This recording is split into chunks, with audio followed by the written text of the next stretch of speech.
ఆ అడవి పేరు చెబితేనే మనుషులు భయపడేవారు. నక్సలైట్లు సంచరించిన ఆ దట్టమైన అడవిలోకి అడుగు పెట్టాలంటే గుండెల్లో గుబులు పుట్టేది. కాలం మారింది, నక్సలైట్ల సంచారం తగ్గింది. కానీ ఇప్పుడు ఆ అడవుల్లో పెద్ద పులులకే రక్షణ కరువైంది. పులుల కోసం అటవీశాఖ గాలింపు చేపట్టిన టైంలోనే 2 చిరుతలు వేటగాళ్లకు బలైన ఘటన స్థానికంగా తీవ్ర సంచలనం సృష్టించింది.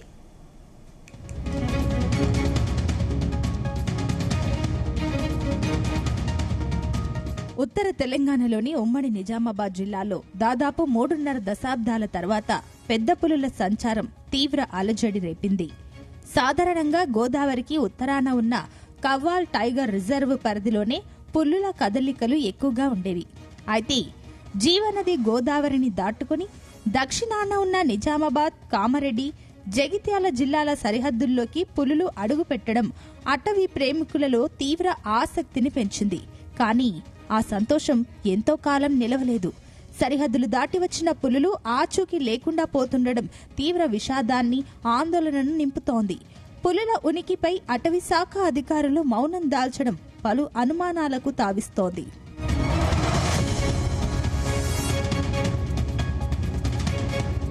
మహారాష్ట్ర నుంచి వలస వచ్చి రాష్ట్రంలోని ఏకంగా 14 జిల్లాలను చుట్టేసిన J1 అనే 3.5 ఏళ్ల మగపులి కథ ఇప్పుడు సస్పెన్స్ గా మారింది. ఏప్రిల్ నెలలో 44 డిగ్రీలు దహించి వేసే మండు టెండల్లో సైతం కమ్మర్పల్లి ఫారెస్ట్ రేంజ్ పరిధిలో ఈ పులి కదలికలు కనిపించాయి. భీమ్గల్ అడవుల్లో ఓ పశువుపై దాడి చేసి తిన్న ఈ పులి ఆ తర్వాత ఉన్నట్టుండి అదృశ్యమైంది. తీవ్రమైన ఎండల్లో 15 రోజులు జగిత్యాల, రాజన్న సిరిసిల్ల, నిజామాబాద్ సరిహద్దుల్లో తిరిగిన ఈ మగపులి వెనక్కి వెళ్లినట్టు అటవీ శాఖ వద్ద ఎలాంటి ఆధారాలు లేవు. 2 నెలలు గడుస్తున్నా J1 జాడ కనుగొనలేకపోవడంతో ఆ పులి అసలు బతికే ఉందా లేదా వేటగాళ్ల చేతుల్లో ప్రాణాలు కోల్పోయిందా అన్న ఆందోళన వ్యక్తమవుతోంది.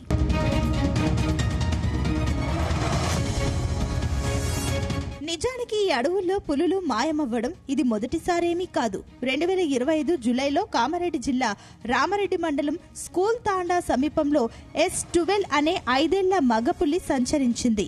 స్థానికంగా దూడను వేటాడి తిన్న ఆ పులి ఆ తర్వాత హఠాత్తుగా మాయమైంది.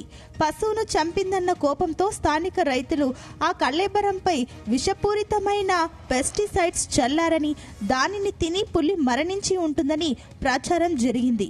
ఆ ఘటనలో అటవీ అధికారులు 4గురిని అరెస్టు చేసినప్పటికీ పులి కళేబరాన్ని మాత్రం స్వాధీనం చేసుకోలేకపోయారు. S12 మాయమైనప్పుడే అటవీ శాఖ హై అలర్ట్ ప్రకటించి ఉంటే నేడు J1 పులి జాడ సులువుగా దొరికేదన్న వాదన వినిపిస్తోంది. ఇటువంటి వేటగాళ్ళు ఎవరైనా ఉన్నా ఇమీడియట్ గా ఇన్ఫర్మేషన్ ఇవ్వాలి. ఇవన్నీ ఈ వన్యప్రాణులు ఉంటేనే మన ఎకో సిస్టమ్ ఏదైతే ఉందో, మన యొక్క ఎన్విరాన్మెంట్ ఏదైతే ఉందో అది బాగుంటుంది. మన అడవులు ఉండాలి. అడవి అంటే చెట్లు ఉండే కాదు, ఈ వన్యప్రాణులు అన్ని కలిస్తేనే మనకి ఒక ఎకో సిస్టమ్ ఉంటుంది. దాన్ని కాపాడాల్సిన బాధ్యత మనందరిపైన ఉంటుంది. మీకు ఎవరికైనా ఎక్కడైనా ఇటువంటి వన్యప్రాణులు వేటాడుతున్నట్టు కానివ్వండి, లేదంటే వన్యప్రాణులకు సంబంధించిన ఎటువంటి వస్తువులైనా అమ్మడం చేస్తున్నట్టు ఇన్ఫర్మేషన్ ఉన్న ఫారెస్ట్ డిపార్ట్మెంట్ కానీ లేదా పోలీస్ డిపార్ట్మెంట్ కానీ ఇన్ఫర్మేషన్ ఇవ్వాలని కోరుకుంటున్నాను. దాని ద్వారా మన నిజామాబాద్ ని మనం సుభిక్షంగా ఉండగలుగుతాం. J1 పులి వచ్చిన దారిలోనే జన్నారం వైపు వెళ్లిపోయిందని అటవీ అధికారులు చెబుతున్న మాటలను స్థానికులు, పర్యావరణవేత్తలు ఖండిస్తున్నారు.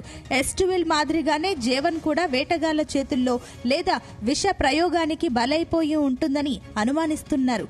పులి కోసం అటవీ ప్రాంతంలో నిఘా ఉంచిన టైంలో ఏకంగా 2 చిరుత పులులను వేటాడి చంపిన ఉదంతం వెలుగులోకి రావడం అటవీ భద్రతలోని డొల్లతనాన్ని బయటపెట్టింది. చిరుతలను చంపిన అటవీ దొంగలను పోలీసులు అరెస్టు చేసినా అడవిలోని ప్రాణాలకు రక్షణ లేదనేది స్పష్టమవుతోంది.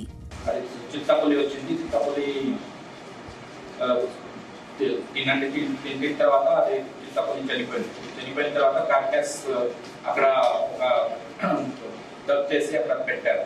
They have put carcass in the forest only. So information వచ్చిన తర్వాత మన రేంజ్ ఆఫీసర్ అక్కడ వెళ్ళారు. Carcass they have taken it out. After taking carcass we have done the post mortem report.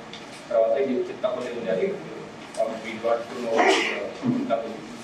After that, we have put the case under the Wildlife Protection Act for Indian Telangana Forest Act 1967. In the Wildlife Protection Act, Section 9 is until, and Section 51 and Section 57 under which we have.